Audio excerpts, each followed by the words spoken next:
ಹರೇ ಶ್ರೀನಿವಾಸ. ಅಧಿಕ ಮಾಸದ ಮಹಾತ್ಮೆಯ 20ನೆಯ ಅಧ್ಯಾಯ. ದೃಢಧನ್ವನು ತನ್ನ ಪೂರ್ವಜನ್ಮದ ವೃತ್ತಾಂತವನ್ನು ತಿಳಿದ ಮೇಲೆ ಪುನಃ ವಾಲ್ಮೀಕಿ ಮಹರ್ಷಿಗಳನ್ನು ಕೇಳುತ್ತಾನೆ.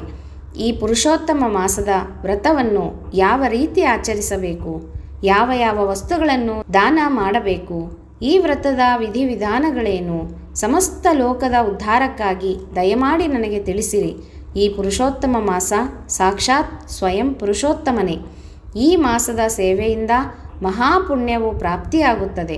ಈ ಮಾಸದ ಪೂಜೆಯ ಪ್ರಭಾವದಿಂದ ನನ್ನ ಮರಣಿಸಿದ ಪುತ್ರ ಬದುಕಿದನು.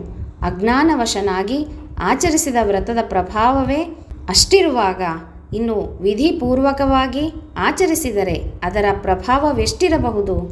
ಆದ್ದರಿಂದ ತಾವು ಸವಿಸ್ತಾರವಾಗಿ ಈ ವ್ರತದ ವಿಧಾನವನ್ನು ತಿಳಿಸಿರಿ ಎಂದು ಪ್ರಾರ್ಥಿಸಿದನು. ವಾಲ್ಮೀಕಿ ಮಹರ್ಷಿಗಳು ಹೇಳುತ್ತಾರೆ, ಈ ಪುರುಷೋತ್ತಮ ಮಾಸವು ಬಂದಾಗ ಮನುಷ್ಯನು ಪ್ರತಿದಿನವೂ ಬ್ರಾಹ್ಮೀ ಮುಹೂರ್ತದಲ್ಲಿ ಪರಮಾತ್ಮನ ಧ್ಯಾನ ಮಾಡಬೇಕು. ನಂತರ ತನ್ನ ಪ್ರಾತರ್ವಿಧಿಗಳನ್ನು ಪೂರೈಸಿದ ಮೇಲೆ ಸ್ನಾನ ಮಾಡಬೇಕು. ಶುದ್ಧ ಹಾಗೂ ಸ್ವಚ್ಛ ವಸ್ತ್ರವನ್ನು ಧರಿಸಬೇಕು. ಬ್ರಾಹ್ಮಣರು ಹೆಗಲ ಮೇಲೆ ಯಾವಾಗಲೂ ಒಂದು ಉತ್ತರೀಯವನ್ನು ಧರಿಸಬೇಕು. ತನ್ನ 2 ಕೈಗಳನ್ನು ಜನಿವಾರದ ಒಳಗಡೆ ಇಟ್ಟು ಆಚಮನ ಮಾಡಬೇಕು. ನಂತರ ಗೋಪೀಚಂದನದಿಂದ ಹಣೆಯ ಮೇಲೆ ತಿಲಕವನ್ನು ಧರಿಸಬೇಕು. ಪ್ರಾಣಾಯಾಮಗಳನ್ನು ಮಾಡಿ ಸಂಧ್ಯಾವಂದನೆಗಳನ್ನು ಮಾಡಬೇಕು. ಸೂರ್ಯನ ದರ್ಶನ ಮಾಡಿ ಗಾಯತ್ರಿ ಮಂತ್ರವನ್ನು ಜಪಿಸಬೇಕು. ಶ್ರೀ ವಿಷ್ಣು ಪರಮಾತ್ಮನನ್ನು ಪ್ರಾರ್ಥಿಸಬೇಕು. ನಂತರ ಮಂಟಪವನ್ನು ರಚಿಸಿ ಅಕ್ಕಿಯಿಂದ 8 ದಳದ ಕಮಲವನ್ನು ನಿರ್ಮಿಸಬೇಕು.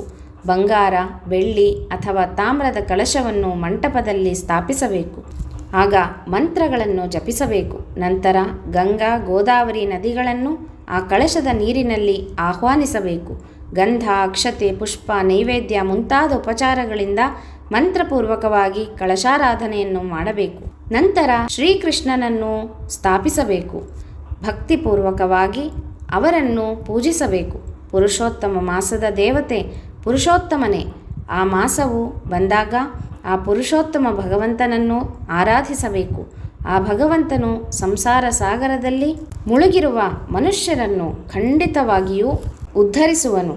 ಈ ಮನುಷ್ಯ ಶರೀರ ಸಿಗುವುದೇ ಮಹಾ ದುರ್ಲಭ.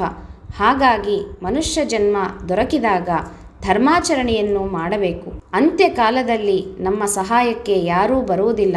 ಕೇವಲ ಧರ್ಮವೊಂದೇ ನಮ್ಮ ಜೊತೆ ಇರುತ್ತದೆ. ಪುರುಷೋತ್ತಮ ಮಾಸದಲ್ಲಿ ಸ್ವಲ್ಪವೇ ಹಣ ವ್ಯಯ ಮಾಡಿ ಮಹಾನ್ ಪುಣ್ಯವನ್ನು ಗಳಿಸಬಹುದು. ಎಲ್ಲ ಮಾಸಗಳಿಗಿಂತಲೂ ಪುರುಷೋತ್ತಮ ಮಾಸ ಸರ್ವಶ್ರೇಷ್ಠವಾದದ್ದು. ಇದರ ಅಧಿಪತಿ ಸಾಕ್ಷಾತ್ ಪುರುಷೋತ್ತಮನೇ. ಆದ್ದರಿಂದ ಭಕ್ತಿ ಹಾಗೂ ಶ್ರದ್ಧೆಯಿಂದ ಈ ಮಾಸವನ್ನು ಪೂಜಿಸಬೇಕು ಎಂಬಲ್ಲಿಗೆ ಪುರುಷೋತ್ತಮ ಮಾಸದ ಮಹಾತ್ಮೆಯ 20ನೇ ಅಧ್ಯಾಯ ಸಂಪೂರ್ಣವಾಯಿತು. ಶ್ರೀಕೃಷ್ಣ ಅರ್ಪಣಮಸ್ತು.